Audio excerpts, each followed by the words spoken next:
boy, barely 7 years old, falls on the concrete of a playground. His knee bleeds, the tears well up instantly, a flawless biological response to sudden pain. But before the first tear can fall, a voice cuts through the air. "Be a man. Don't cry." In that fraction of a second, an invisible architecture is built, a fortress of suppression. The boy swallows the tear. He tightens his jaw.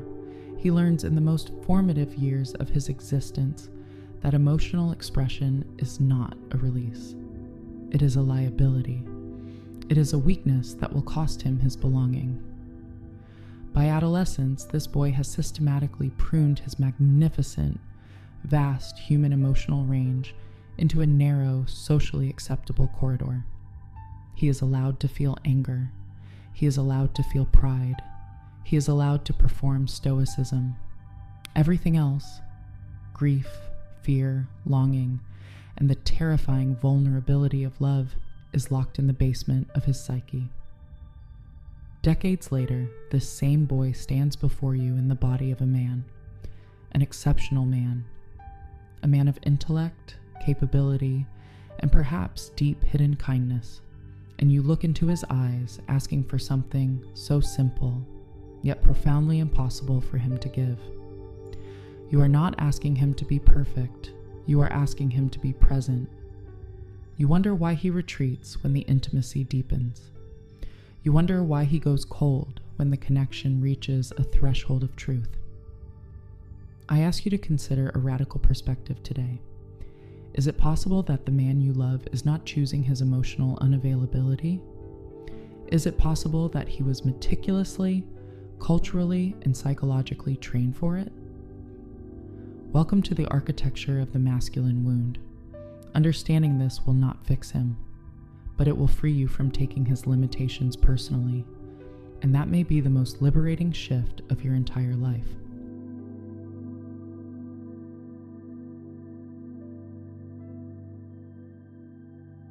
To understand the man pulling away from you, we must look beyond the surface of his actions. We must bridge clinical psychology with spiritual mechanics. We must look at the nervous system, and we must look at the soul. When he retreats, your mind searches for a logical reason. You analyze your last conversation. You wonder if you revealed too much of your heart. But his withdrawal is rarely about what you said or did. It is a systemic, biological shutdown. It is an ancient survival mechanism activating in real time. Let us begin with the psychological diagnosis. The renowned psychotherapist Terence Real has spent his life studying a phenomenon he calls the covert depression of men. Society has a very narrow definition of depression. We assume it looks like weeping. We assume it looks like an inability to get out of bed. But in the wounded masculine, depression does not look sad. It looks numb. It looks avoidant. It looks like a man burying himself in work, in financial pursuits, in endless distractions, or in sudden, inexplicable distance. He is not empty inside. He is heavily defended. From a very young age, he was taught that his emotional core was a dangerous place. He learned to build a fortress around his vulnerability. Over the years, the walls of this fortress grew thicker. The moat grew deeper. Eventually, he forgot he was even living inside a castle. He mistook the heavy stone walls for his own skin. When you try to touch him deeply, you are touching the stone, and he feels the terrifying weight of it. We must layer onto this the profound wisdom of the great mythologist Joseph Campbell. Campbell spoke extensively of the uninitiated masculine. In ancient cultures, boys were not simply left to become men by the mere passage of time. They were taken through rigorous, intentional rites of passage. They were guided by elders. They were forced to face their deepest fears. They were taught how to break open their hearts and survive the breaking. They were initiated into the mature masculine. Modern society has no such elders. We have no sacred fires. We have men who have achieved massive chronological age. They possess immense professional success. They hold power, wealth, and status. But beneath the tailored suits and the confident smiles, they remain psychological adolescents in the realm of emotional intimacy. They have never been initiated into the heart. No one ever taught them how to hold the immense, terrifying weight of a woman's deep love. When you, as the holder of space, approach this uninitiated man with profound, unconditional love, a catastrophic misinterpretation happens within his biology. You bring him warmth. You offer him a safe harbor. Your love naturally requires vulnerability to be fully received. But his nervous system was programmed decades ago. It was programmed to perceive vulnerability not as a connection, but as a lethal threat. When you ask him to open up, you think you are inviting him into a beautiful sanctuary. His nervous system thinks you are walking him to the edge of a jagged cliff. His primitive brain sounds an alarm. It tells him that if he opens the gates of his fortress, he will be destroyed. He will lose his autonomy. He will be consumed. He will finally be exposed as the frightened boy he has spent a lifetime trying to hide. This is the profound, silent tragedy of the avoidant soul. The very thing he craves on a spiritual level is deep, merging, authentic connection. His soul recognizes your soul. His spirit longs for the exact union you are offering. But his biological nervous system is absolutely terrified of it. He is caught in a brutal, invisible war between a soul that wants to merge and a brain that wants to survive. In the realm of quantum entanglement, your energies are speaking long before your words do. Your open heart acts as a pristine, unblemished mirror. When he stands before you, he does not just see a beautiful, loving partner. He sees his own reflection. And what does that mirror reflect? It reflects the exact dimensions of his emotional cage. Your emotional freedom highlights his emotional imprisonment. Your ability to speak your truth highlights his inability to find his own voice. Your depth exposes his shallowness. This is a terrifying experience for an uninitiated man. He does not flee because he does not love you. He does not flee because you are unworthy or because you ask for too much. He flees because your presence forces him to feel the suffocating reality of his own armor. As long as he stays away from you, he can pretend the armor does not exist. He can go back to the shallow waters of his life, where the stakes are low and his heart is safe from the threat of real intimacy. You did not break him, and you cannot fix him. You simply illuminated the wound he has carried long before he ever knew your name.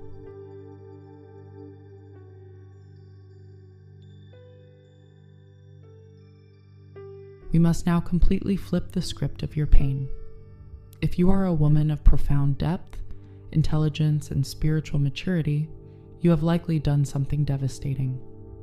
You have internalized his withdrawal as a direct reflection of your own worth.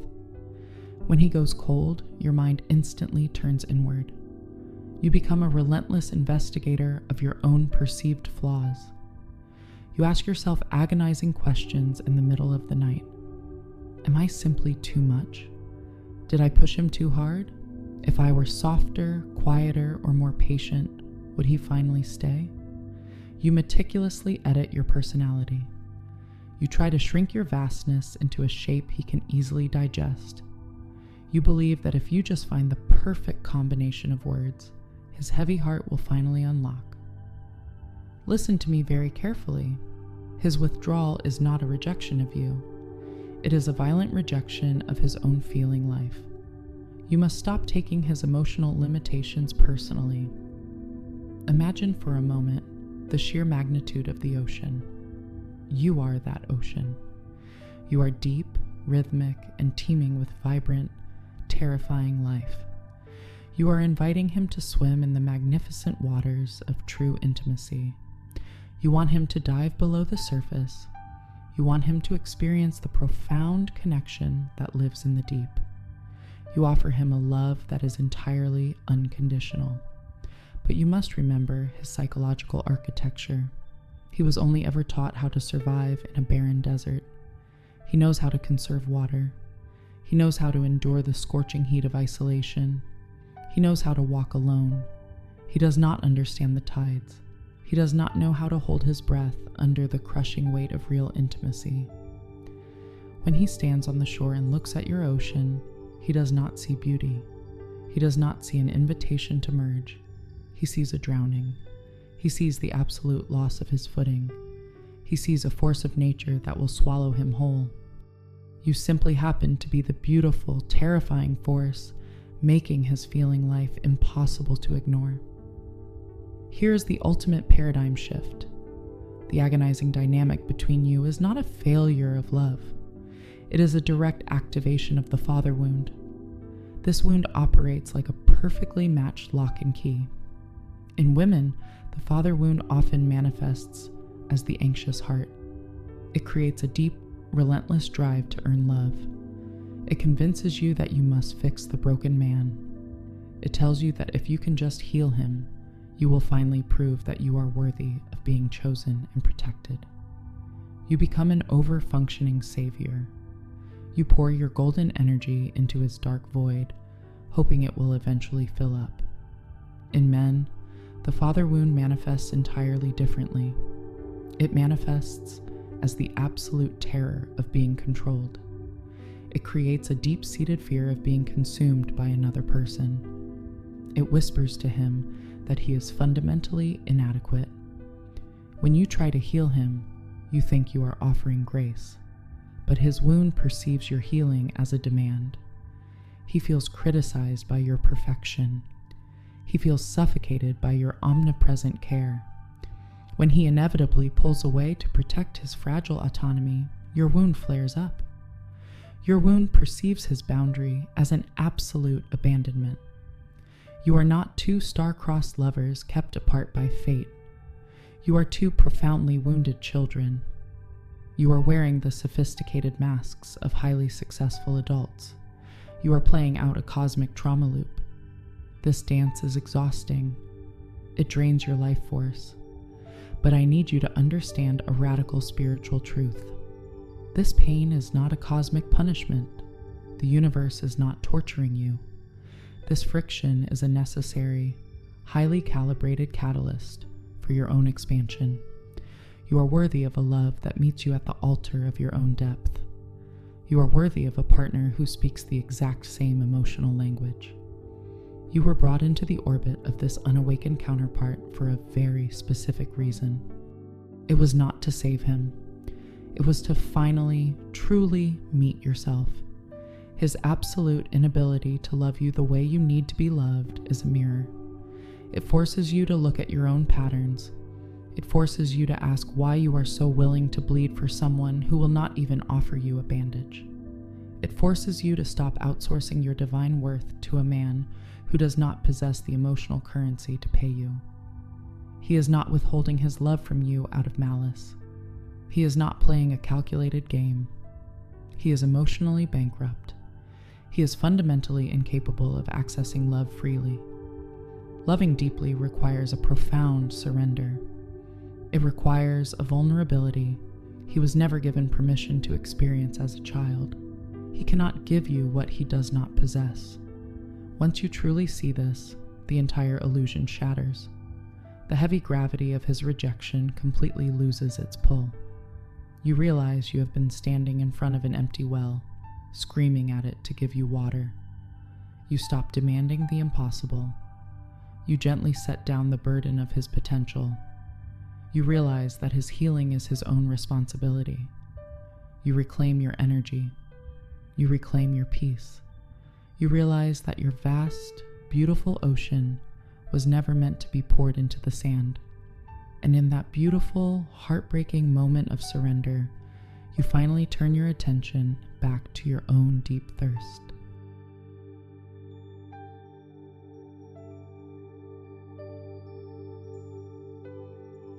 How do we take this profound philosophical truth and walk it into the reality of our daily lives?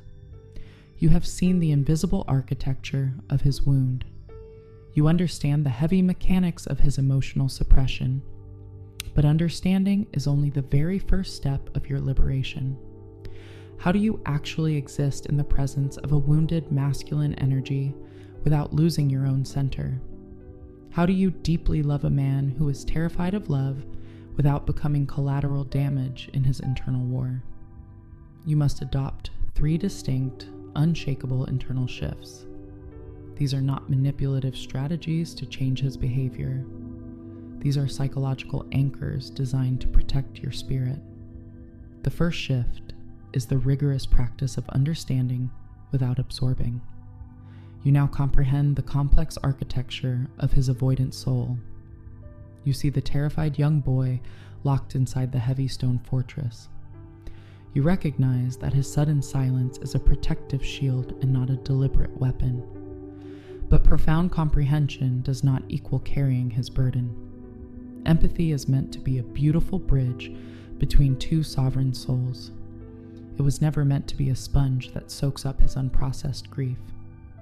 You can look at his emotional unavailability with deep, unwavering compassion, but you must simultaneously refuse to let his numbness dictate your own emotional weather. You must learn to silently speak a new powerful truth to his energy. You must say to him in the quiet of your own heart that you see his heavy armor. You honor the immense, unspoken pain that built those formidable walls. But you absolutely will not shrink your vastness to fit inside that dark cage with him. You must let his wound belong entirely to him. You must stop trying to do his spiritual push-ups. You stop trying to heal the desolate spaces he refuses to touch himself. You can love him fiercely from the outside of the fortress. You do not have to lock yourself in the dungeon to prove the depth of your devotion. The second shift requires mastering the language of needs without emotional escalation. When you do choose to communicate your desires with him, you must fundamentally change your frequency. You must learn to speak directly to his nervous system instead of his fragile ego. We draw here from the profound framework of nonviolent communication. The wounded masculine mind operates on a constant, exhausting hum of defensive anticipation. He inherently expects you to criticize him. He expects you to eventually tell him he is failing you as a man. When your anxious heart gets triggered by his sudden distance, it often speaks in heavy, punishing absolutes. You tell him he never opens up to you. You tell him he always pulls away when things finally get deep. This language instantly locks his fortress doors. It confirms his deepest, most primal fear that he is fundamentally inadequate. You must strip the panic from your voice. You must state your reality with a grounded, unshakable neutrality. You simply observe the dynamic without attacking his character. You tell him that when there is silence between you for days, you feel disconnected. You state clearly that you desire a relationship where emotional transparency feels entirely safe. Notice the profound difference in this energetic approach. You are not demanding that he fix himself. You are simply stating your standard of intimacy. If he cannot meet that standard, you do not escalate into a desperate panic. You simply observe the data. You watch his capacity. You let his actions be neutral information rather than a devastating indictment of your own worth. The third and final shift is the most difficult. It is the practice of the radically honest self-assessment. This requires you to sit in the absolute stillness of your own soul. You must ask yourself a terrifying, illuminating question. Is my boundless compassion currently funding a deficit that I actually deserve to have filled? Many spiritually attuned women fall into a beautiful but highly dangerous trap. You use your exceptionally high level of consciousness as a sophisticated trauma response. You use your unique ability to understand his deep psychological wounds as a noble excuse to tolerate your own emotional starvation. You endure the bitter cold because you know exactly why the winter exists, but knowing why it is freezing does not keep you warm. You must look at the brutal, unvarnished reality of the dynamic today. You must stop looking at the glowing, theoretical potential of his soul. Can you be genuinely, deeply fulfilled in this exact dynamic if he never changes a single thing? Are you truly in love with the man standing right in front of you? Or are you deeply in love with a ghost? Are you in love with the magnificent man he could be if he finally chose to heal his trauma? You are a holder of sacred space. Your capacity to love is a rare and divine gift, but your space is a sanctuary meant for a true, equal partner. It is not a waiting room for a man who refuses to do his own healing work. You must step out of the waiting room. You must reclaim your throne.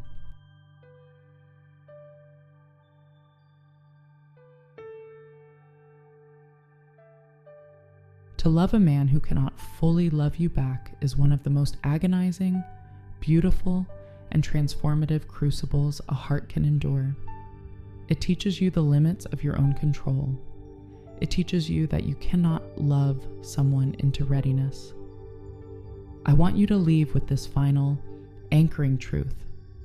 Understanding his wound is a profound act of love, but organizing your entire life around his wound is an act of self-abandonment.